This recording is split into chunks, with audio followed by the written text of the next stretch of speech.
Hello guys and welcome to dreaming wanderer. আজকে আমি যাচ্ছি সিল্ক রুটের ট্যুরে। আর আমি চলে এসেছি তোমাদের সঙ্গে সেই জার্নিটা শেয়ার করতে। তো এর কথা না বাড়িয়ে শুরু করা যাক আমাদের জার্নি। প্রথমে আমি গড়িয়া থেকে শিয়ালদা যাচ্ছি আমার ফ্যামিলির সাথে। সেখান থেকে আমরা আমাদের ট্রেন ধরবো পদাতিক এক্সপ্রেস, যেটা ধরে আমরা যাবো প্রথমে নিউ জলপাইগুড়ি এবং সেখান থেকে সিল্ক রুটের ট্যুরে। আমি আমার ফ্যামিলির সাথে যাচ্ছি। ফ্যামিলিতে সবার সাথে একবার আলাপ করিয়ে দেবো। এটা আমার ভাই। আরও যারা আছে তাদের সাথেও আলাপ করে দেবো, সবাই আলাদা আলাদা জায়গায় রয়েছে। আমার মামা, মামি, বৌদি, বোন, আর উল্টো দিকে আমার দাদাও আছে অন্য জায়গায়। আর এই হচ্ছি আমি। দাদা এই মুহূর্তে ভিডিও নেই। আমরা সবাই মিলে যাচ্ছি। আর যেতে যেতে আমরা পৌঁছে গেছি শিয়ালদা স্টেশনে। বোর্ডে দেখতে পাচ্ছ পদাতিক এক্সপ্রেস, যেটা 12 নম্বর প্ল্যাটফর্মে রয়েছে। আমাদের ট্রেন কিন্তু রাত 11টা 20-তে। আমরা 10:30টার মধ্যেই পৌঁছে গেছি স্টেশনে, তো হাতে অনেকটাই সময় রয়েছে। এই হচ্ছে আমাদের ট্রেন পদাতিক এক্সপ্রেস। আমরা এখন যাচ্ছি আমাদের কম্পার্টমেন্টের দিকে। আমাদের কম্পার্টমেন্ট SE7, যেখানে আমাদের প্রত্যেকের সিট রয়েছে আমাদের 7 জনেরই। এবং এই ট্রেনে আরও 8 জন রয়েছে যারা আমাদের সাথে যাবে, টোটাল 15 জন। আমরা একটি 15 জনের গ্রুপ যাচ্ছি ট্রাভেল এজেন্সির থ্রুতে, যার নাম ড্রিমিং ওয়ান্ডারার। আর ট্রেনের সামনে প্রচুর ভিড়, অনেকেই আজকে পদাতিক এক্সপ্রেস ধরতে এসছে এখানে। তোমরা দেখতে পাচ্ছ লম্বা লাইন। যেহেতু অনেক সময় বাকি, ট্রেনে এখনও দরজা খোলেনি, তাই কম্পার্টমেন্টগুলোর সামনে লোকে এইভাবে লাইন দিয়ে দাঁড়িয়ে আছে। ভিড়টা তোমরা দেখতেই পাচ্ছ। জিআরপিকে নেমে এসে ভিড়টা সামলাতে হচ্ছে। এই মুহূর্তে আমরা এগিয়ে যাচ্ছি আমাদের কম্পার্টমেন্টের খোঁজে। প্রচুর লাগেজ নিয়ে এগিয়ে যাচ্ছি এখন। কম্পার্টমেন্টে গিয়ে ভেতর থেকে তোমাদেরকে সবটা ঘুরিয়ে দেখাবো। আমি চেষ্টা করবো আমাদের জায়গাটা ভালোভাবে দেখানোর। তো যদি তোমাদের ভালো লাগে লাইক করো। আমরা পৌঁছে গেছি SE7-এ। ভেতর থেকে তোমাদের দেখাবো কম্পার্টমেন্টটা। এই দরজা দিয়ে ঢুকেই সামনেই আমাদের বসার জায়গা। এইখানটাই আমাদের সিটটা পড়েছে। আর এই দুটো পাশ জুড়েই আমরা 7 জন এবং বাকি 8 জনের মধ্যে একজন আছি।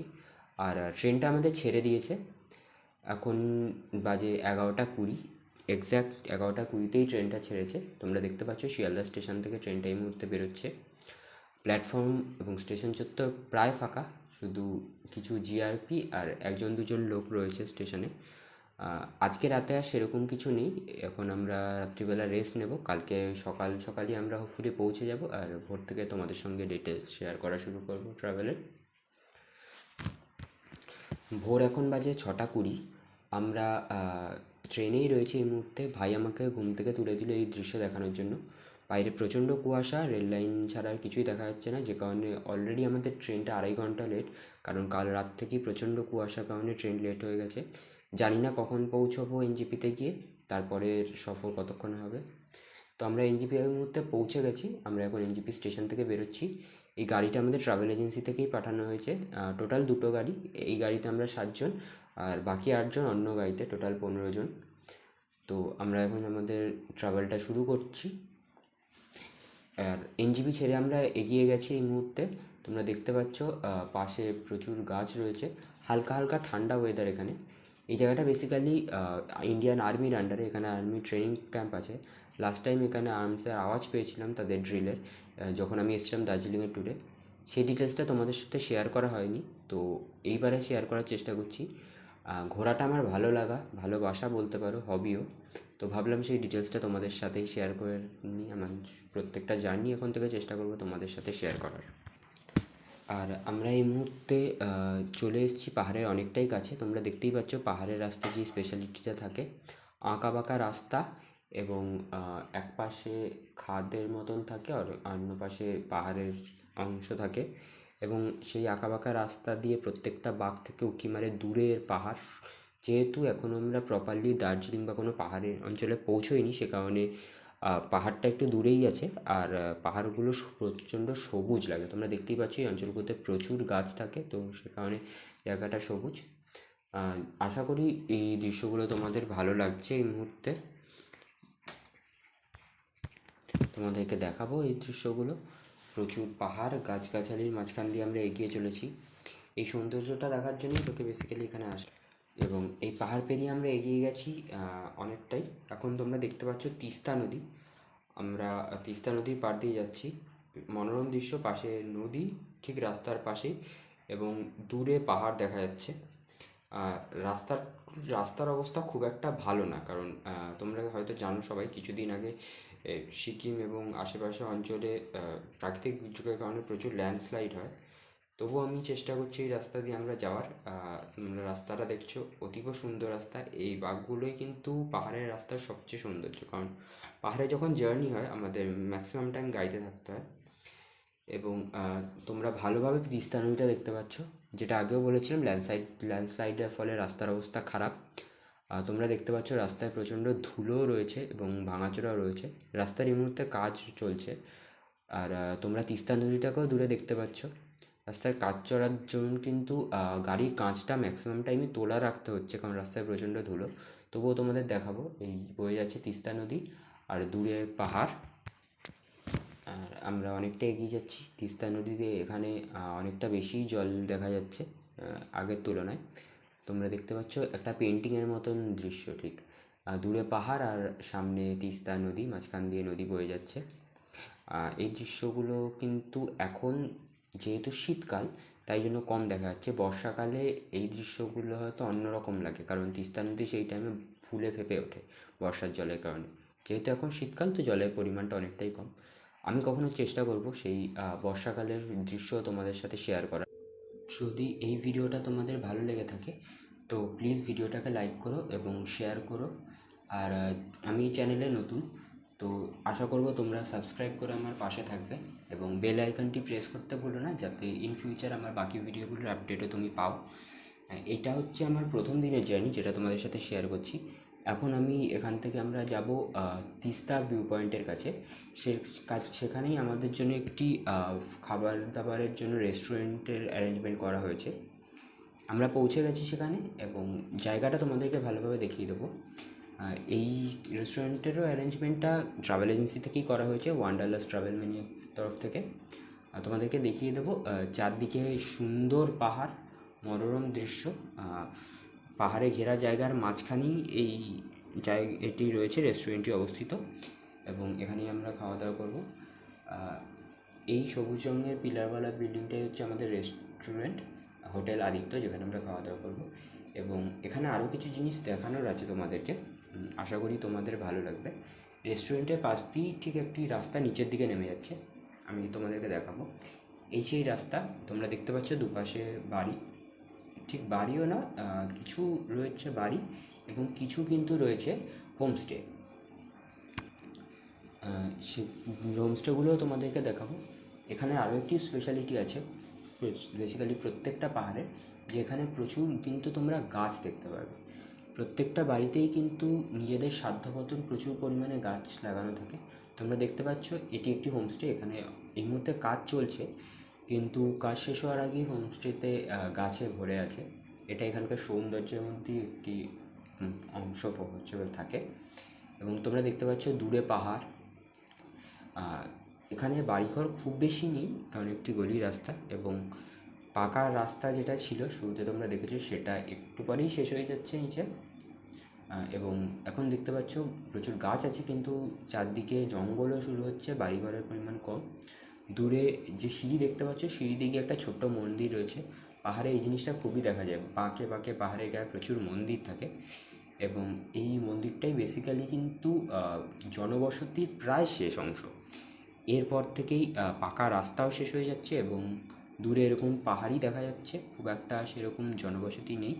একটা দুটো বাড়ি হয়তো মাঝে থাকতে পারে, বাট সেইভাবে কিন্তু জনবসতিটা সেখানে নেই। এবং এখানে রাস্তাটাও খারাপ হয়ে গেছে, তোমাদেরকে আমি দেখানোর চেষ্টা করব। এক পাশে জঙ্গল, প্রায় দুপাশেই অ্যাকচুয়ালি এরকম জঙ্গল রয়েছে। এখানে প্রচুর গাছগাছালি রয়েছে, জঙ্গল হয়তো নয় কিন্তু প্রচুর গাছগাছালি এখানে রয়েছে। এবং আমরা নিচের দিকে এগিয়ে যাচ্ছি।